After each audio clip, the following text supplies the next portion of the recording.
Primeiramente, bom dia a todos. A nossa equipe, constituída por mim e pelo Marcelo, foi escolhida para falar sobre o vidro, as suas características, a sua importância no mundo moderno, curiosidades e etc. E assim, eu vou começar a apresentação. O vidro ele é um material amplamente utilizado em várias áreas da química, da engenharia, no cotidiano da população, e a recorrência de sua utilização é explicada pelo fato desse tipo de material possuir características únicas, que combinam as propriedades de líquidos e sólidos, sendo um exemplo a própria transparência do vidro, que é uma característica de líquidos, como a água. E isso acaba configurando ele como um sólido amorfo. E o que é isso? Ele é caracterizado por uma estrutura que não possui ordenação espacial a longa distância, ou seja, a sua estrutura atômica não é periodicamente definida como as outras. Assim, a sua formação ela é ocasionada principalmente pelo resfriamento rápido de diferentes tipos de substâncias compostas em fusão, elas são combinadas, pode ser vários elementos químicos, como a própria sílica, e isso acaba trazendo uma configuração que remove a periodicidade translacional dos átomos. Fenômeno esse chamado de transição vítrea. Enquanto em um sólido cristalino os átomos eles acabam se organizando em posições que se repetem em um arranjo angular, no vidro isso não acontece, e isso diferencia ele de um sólido cristalino, além de que a formação de cristais ela se dá por um resfriamento muito menos agressivo que o do vidro. E isso também, obviamente, sem a ocorrência de uma transição vítrea, que não tem na formação de cristais. Assim, essa transição vítrea também ela pode ser entendida como outra forma, porque já como um diamante, a estrutura do carbono ela é exatamente pré-definida, em toda a sua estrutura. No vidro isso não acontece, é como se em cada parte tem uma estrutura diferente, e isso é o que é não ter essa periodicidade translacional dos átomos.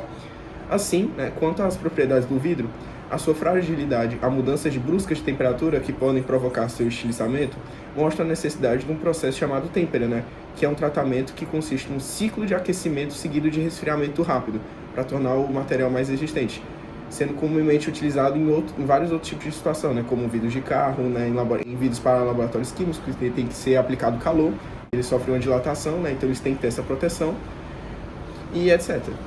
Aí, ademais, os vidros eles são maus condutores de calor e de eletricidade, apresentam elevada dureza e possuem alta resistência contra a ação química, ou seja, soluções ácidas, por exemplo, não afetam significativamente o material.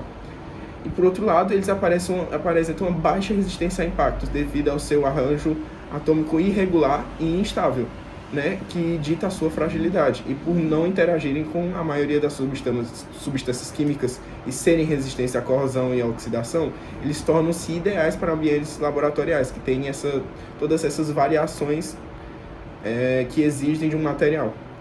Além disso, se a sua densidade ela for alterada, a sua capacidade de refração também vai mudar, o que significa que o vidro pode ser modificado para diferentes aplicações que envolvam o controle da luz e da transparência, como laboratórios físicos, que acabam testando propriedades da luz e etc. Portanto, pela grande diversidade de tipos de vidro existente, o seu processo de criação ele é bastante variado para atender às diferentes aplicações da química, da física e do nosso próprio cotidiano.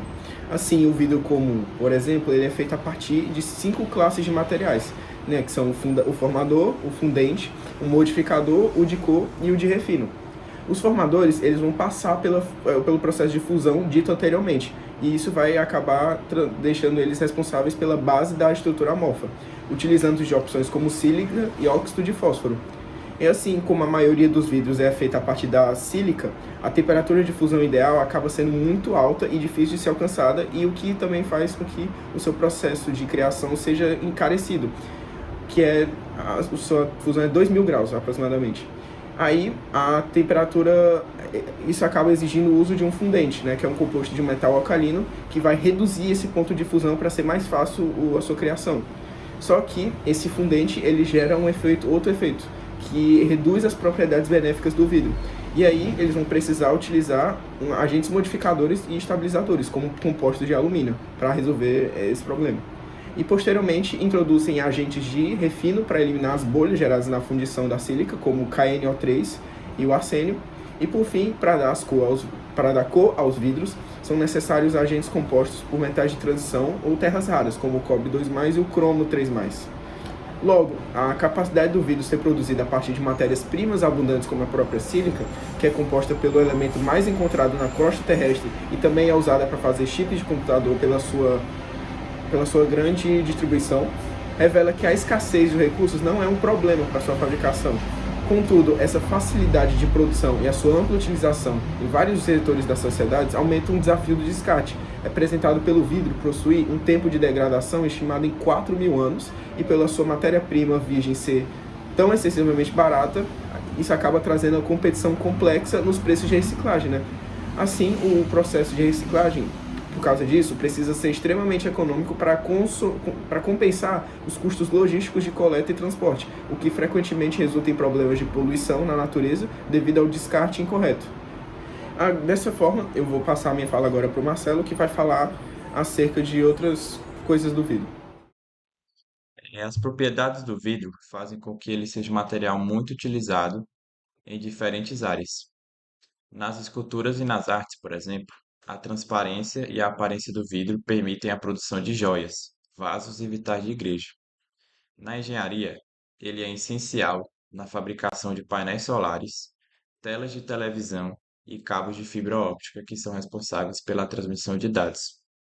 No dia a dia também está presente em objetos que usamos o tempo todo, como lâmpadas, espelhos e janelas. Além disso, o vidro tem um papel importante na engenharia militar, sendo usado em sistemas de aviões e mísseis guiados a laser, e na medicina, em microscópios, lentes de aumento e vários equipamentos cirúrgicos. Como eu já comentei antes, o vidro também é muito utilizado na engenharia militar. Um exemplo é a fabricação de vidros blindados para carros e outros locais que precisam de proteção, mas sem perder a visibilidade. Para produzir esse tipo de vidro, as lâminas passam por um processo de corte, lapidação e curvatura. Depois, os polímeros são colocados entre essas camadas e todo o conjunto é submetido a uma determinada pressão e temperatura para que esses materiais se unam. Então, vale ressaltar que essa composição muda de um fabricante para outro, porque cada empresa desenvolve sua própria tecnologia. Por isso, existem diferentes tipos de polímeros em cada camada. O policarbonato e o spall shield ficam na camada final, enquanto o PVB, o poliuretano e o Centiglass são utilizados nas camadas intermediárias. Os vidros que combinam o spall shield com o Centiglass oferecem uma proteção maior contra fragmentos e também reduzem bastante o problema de delaminação, que é quando as camadas do vidro começam a se separar e ele perde resistência com o tempo. Isso acontece principalmente por causa da exposição constante ao sol e ao calor. No geral, o vidro é um dos materiais mais versáteis e importantes para o avanço da ciência, tecnologia e da infraestrutura. Como ele é um sólido amorfo, ele apresenta propriedades como transparência, elevada dureza e resistência a ataques químicos. Essas características fazem com que ele seja indispensável em laboratórios, hospitais, indústrias e em muitas outras aplicações.